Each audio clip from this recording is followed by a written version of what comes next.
Boas tardes. Vamos então ler do Evangelho segundo o Espiritismo, capítulo 3, item 19, Progressão dos Mundos. Santo Agostinho, 1862.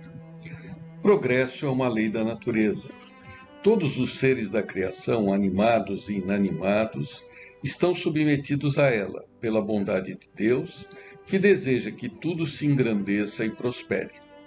A própria destruição, que parece para os homens o fim das coisas, é apenas um meio de levá-las, pela transformação, a um estado mais perfeito, pois tudo morre para renascer e nada volta para o nada. Ao mesmo tempo que os seres vivos progridem moralmente, os mundos que eles habitam progridem materialmente. Quem pudesse seguir um mundo em suas diversas fases, desde o instante que se aglomeraram os primeiros átomos da sua constituição, o veria percorrer uma escala incessantemente progressiva, mas em graus insensíveis para cada geração, e oferecer aos seus habitantes uma morada mais agradável, à medida que eles também avançam na senda do progresso. Assim, marcham paralelamente o progresso do homem, o dos animais, seus auxiliares, o dos vegetais e os das formas de habitação, porque nada fica estacionário na natureza. Quando essa ideia é grandiosa e digna da majestade do Criador, e como, ao contrário, é pequena e indigna do seu poder, aquela que concentra a sua solicitude e a sua providência no imperceptível grão de areia da terra, e restringe a humanidade a algumas criaturas que o habitam. A terra, seguindo essa lei, esteve material e moralmente num estado inferior ao de hoje, e atingirá, sob esses dois aspectos, um grau mais avançado. Ela chegou a um dos seus períodos de transformação e vai passar de mundo expiatório ao mundo regenerador. Então, os homens encontrarão nela a felicidade, porque a lei de Deus a governará. Muito bem, escolhemos esse capítulo, para alinhar com o que Emmanuel e Herculano Pires colocaram no livro Diálogos dos Vivos, um livro interessante que, sobre o mesmo tema, ele aborda várias outras coisas. Obviamente que esse tema para nós espíritas, tudo que há de contemporâneo, É importante a gente destacar que numa transformação, a aparente turbulência parece que é o caos, mas não é assim. O modelo que nós nos reportamos é, por exemplo, numa praia, tem a água tranquila e a areia também tranquila. E entre as duas existem as ondas, que é justamente a turbulência. A água passar de tranquila para chegar até a praia, ela passa por algo que parece que não tem controle, que é tudo desordenado, mas, na verdade, mesmo na turbulência, existem leis que as regem. Tudo é controlado. Então estamos vivendo realmente um período de turbulência. Turbulência é turba, é barulho, é perturbação, mas está tudo sob controle. E é assim que Emmanuel coloca aqui nesta oportunidade no livro que acabamos de mencionar, porque é justamente uma resposta à leitura do que eu acabei de fazer. Vamos lá. Dupla renovação. Emmanuel. Época de transição. Esta é a legenda que repetis frequentemente para definir a atualidade terrestre, em que surpreendeis a cada passo larga fieira de ocorrências inusitadas. Conflitos, desencarnações em massa, acidentes enlutando almas e lares, desvinculações violentas, dramas no instituto doméstico, processos obsessivos culminando com perturbações e lágrimas, moléstias de etiologia obscura, incompreensões. Forçoso observar, no entanto, que o plano físico e o plano espiritual que se lhe segue reagem constantemente um sobre o outro. Criaturas desencarnadas atuam no ambiente dos companheiros encarnados e vice-versa. E se vós reportais ao término do 2º milênio de civilização cristã, em que vos achais, com a expectativa e o entusiasmo de quem se vê à frente de uma era nova, as mesmas circunstâncias se verificam na espiritualidade, entre aqueles que aspiram a obter o retorno à Terra, expressando propósitos de autoburilamento em nível mais alto de evolução. Então, o que ele está colocando, há uma expectativa dos espíritos que estão para reencarnar sobre o momento que se vive presentemente, né?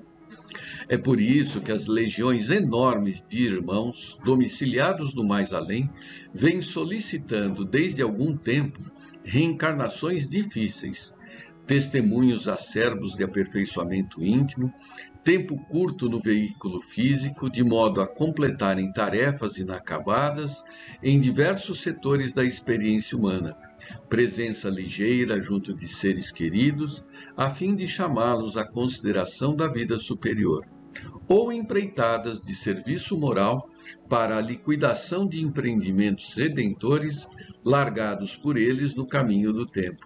Então, os espíritos, há uma movimentação no plano espiritual para que eles aproveitem a oportunidade desta transformação, desse período de turbulência.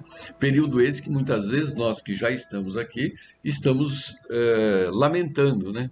Muitas vezes até negando e reclamando do que estamos efetivamente vivendo. Para isso, tentam aproveitar-se da última 20ª parte do 2º milênio, a que nos referimos, para encerrarem o balanço das experiências menos felizes que lhes dizem respeito nos séculos últimos. Perante a vida maior, quase tudo aquilo que vedes presentemente em matéria de agitação ou desequilíbrio nada mais significa que a movimentação mais intensa de vastas coletividades que retornam à esfera física em regime de urgência, no intuito de conseguirem retoques e meios com que possam abordar os tempos novos, em condições mais dignas de trabalho e progresso. É como se estivéssemos correndo atrás do trem, né? Ele está indo para que eu participe da viagem, eu corro para aproveitar ainda dessa derradeira oportunidade, né? Ou dessas últimas, né? Dessas derradeiras oportunidades. Mantenhamo-nos prudentes, abstenhamo-nos de agravar dificuldades, evitemos a formação de problemas, orando e construindo, seja nos obstáculos que nos atinjam, seja nas inquietações que assaltem aos outros. Mas sejais quais forem as circunstâncias, estejamos atentos à fé, para servir e compreender, reconhecendo que todas as provas de hoje são recursos e instrumentos de que se vale a providência divina, a fim de conduzir-nos à vida melhor de amanhã.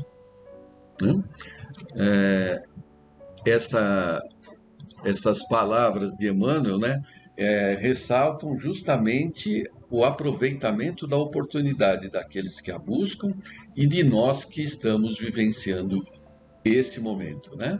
Esse período, né? Em um momento, é um período, né? Que está coalhado de oportunidades, né? E aí também vou aproveitar, né, para ler sobre o mesmo tema, sobre a mesma reunião, manifestação na mesma reunião, né, na mesma oportunidade. Chico lia o Evangelho, aí Emmanuel se manifestou e em seguida Herculano Pires. Isso foi no ano de 1974, né? Para vocês terem uma ideia de como a visão deles é muito maior do que a gente imagina, né? Nos bastidores da evolução. Estamos no palco do mundo e participamos do ato final de uma fase de evolução do planeta. Envolvidos na ação de figurantes, cada qual em seu papel, não vemos o que se passa nos bastidores. Emmanuel, com sua mensagem, nos mostra o que está acontecendo nas antecâmeras. E essa revelação das atividades do mundo oculto dá sentido ao que nos parece absurdo. Mostra-nos a unidade e a coerência da dinâmica evolutiva a que estamos submetidos nesta hora grave, e não obstante auspiciosa da vida terrena.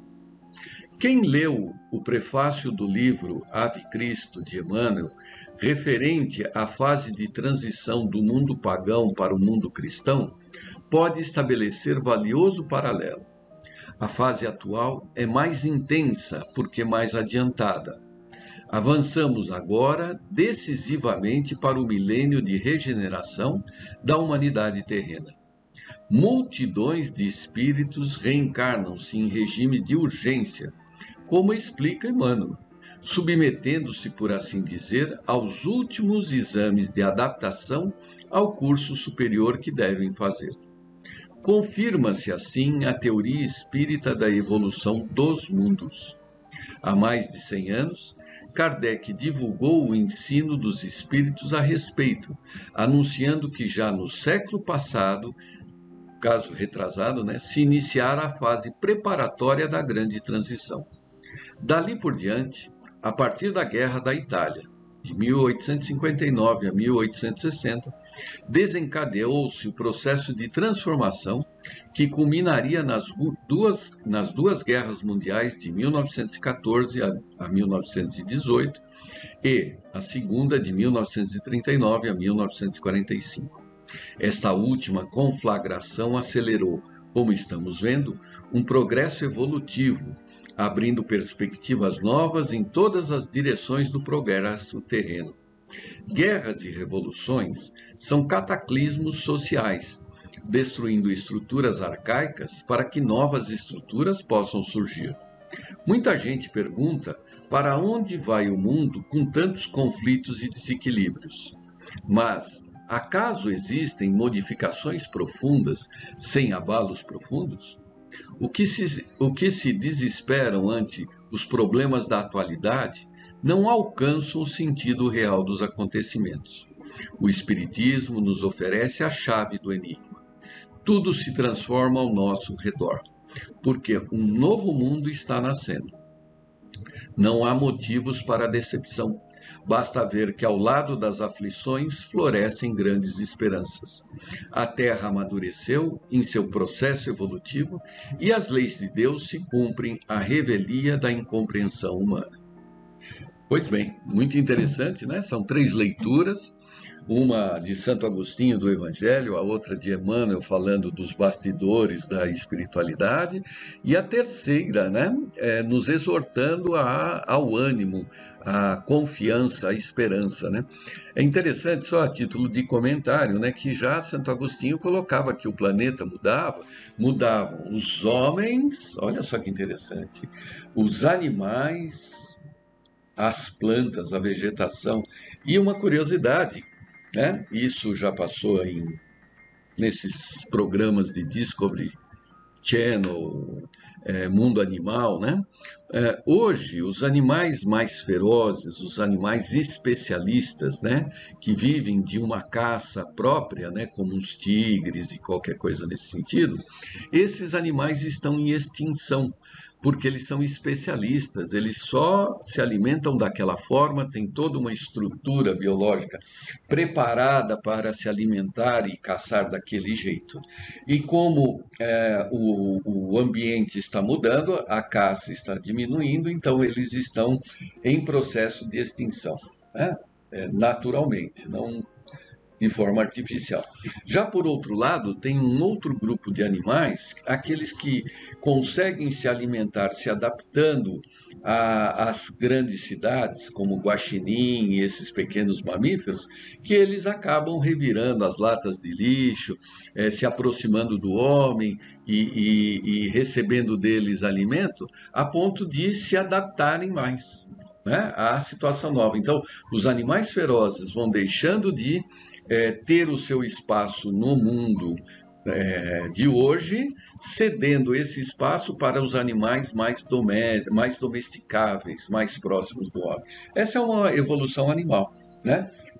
Da mesma forma, as plantas se selecionam por aquelas que têm uma utilidade para a sociedade de uma forma mais presente, e assim sucessivamente. É por isso que já Santo Agostinho e mesmo Emmanuel colocam, né? O planeta evolui materialmente, os homens evoluem moralmente, e isso tudo acarreta um reflexo dos espíritos influenciando os homens e os homens influenciando os espíritos, sempre de uma forma progressiva, sempre de uma forma evolutiva. Lembrando que o progresso material é a versão, progresso, né? Ele é a versão da evolução sobre a utilização da matéria pelo homem. Por quê? Porque tudo tem uma utilidade no universo. Então, que ao contrário, né, estejamos felizes e agradecidos pela oportunidade da encarnação nesse momento, pois ela é uma das mais ricas dentro da nossa evolução, é uma encarnação com muitos recursos, muitas ferramentas, muitos instrumentos para que a gente possa fazer cada vez mais o que queremos, né? Mas que, portanto, não teremos desculpas de ter desperdiçado essa oportunidade, ok? Então, até a próxima semana.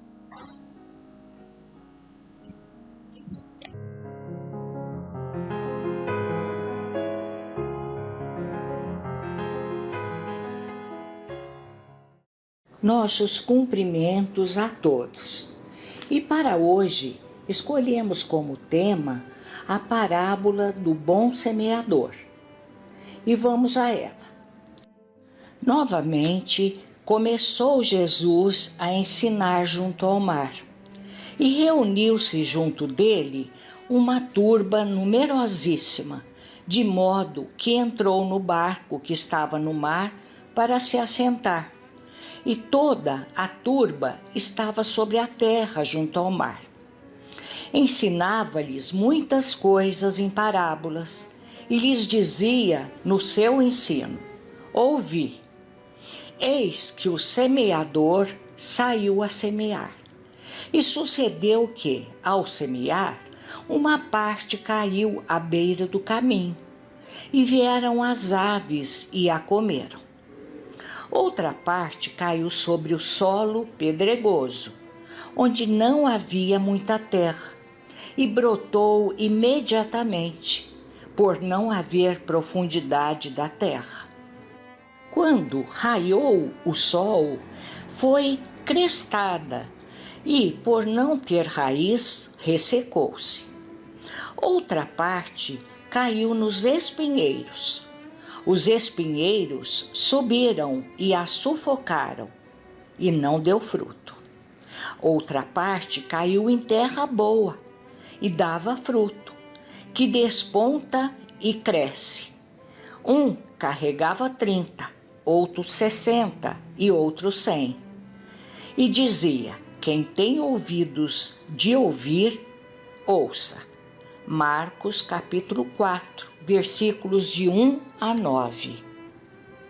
Analisando a parábola, veremos que a semente é a palavra de Deus, sendo, pois, Jesus o semeador. Tal palavra é absoluta, imutável, contendo nela toda a lei do amor, que abrange a religião, a ciência, a filosofia e a moral. A palavra de Deus é sempre a mesma para todos e tem sido apregoada em toda parte, desde que o homem passou a ter condições de recebê-la.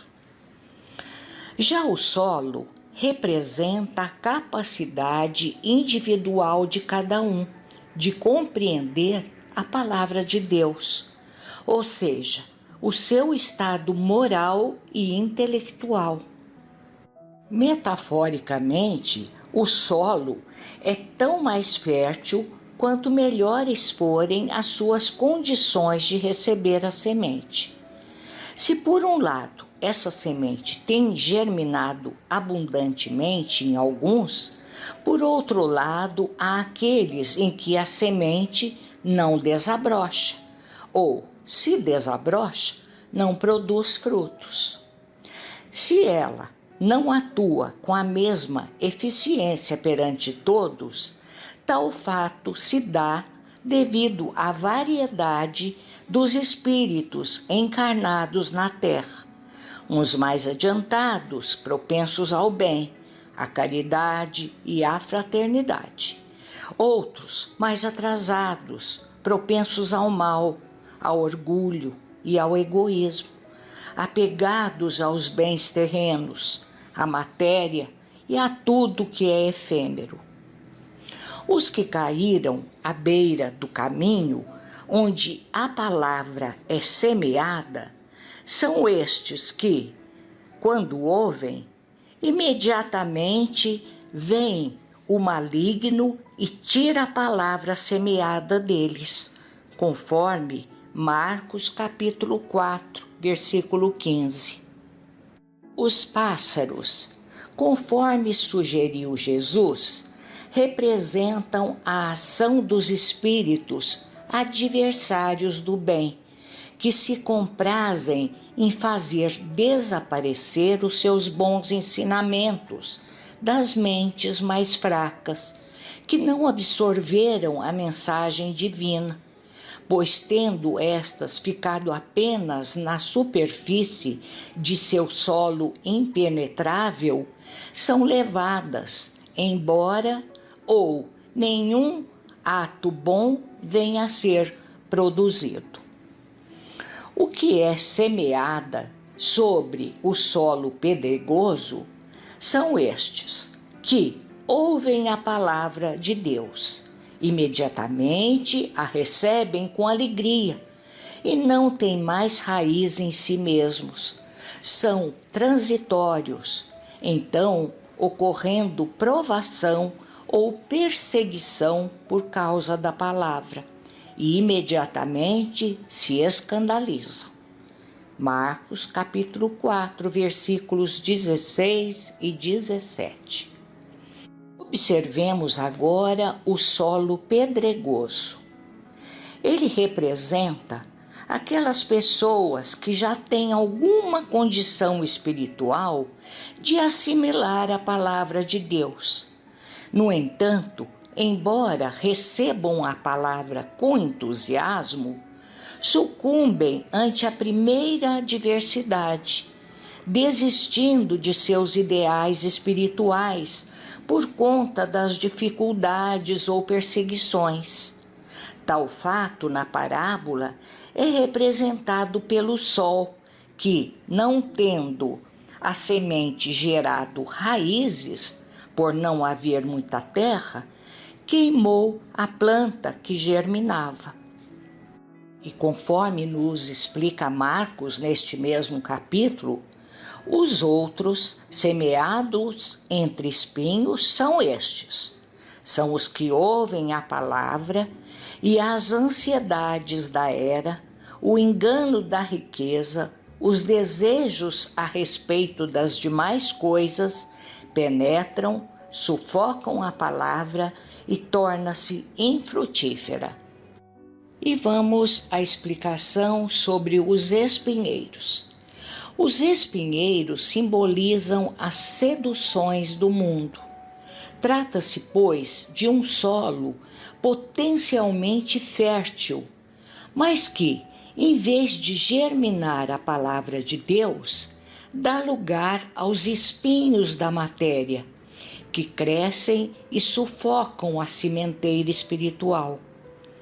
Tal é o caso daqueles cuja capacidade intelectual é desenvolvida e, portanto, haveria neles condições de receber a palavra de Deus. No entanto, não conseguem colocá-la em prática, uma vez que o seu lado moral é sufocado pelos interesses mundanos, já que para estes as sensualidades da matéria parecem mais interessantes do que os ensinamentos de ordem espiritual. E continuando, veremos agora a terra boa. Os que são semeados sobre a terra boa são aqueles que ouvem a palavra e a recebem e frutificam, 30, 60 e 100. Finalmente, a terra boa é o solo fértil, aquele em cuja superfície brotam as sementes que virão a produzir frutos mais tarde. Representa, portanto, aqueles que se fazem receptivos às coisas espirituais e que colocam em prática os ensinamentos de Jesus, cada um de acordo com o seu nível de adiantamento e dentro de suas possibilidades.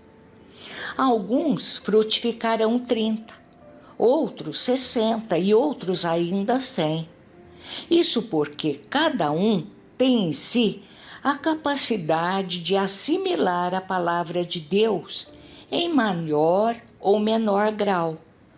Cabe a nós, portanto, nos questionarmos que tipo de solo temos sido, quantos frutos produzimos, que tipo de exemplos temos semeado.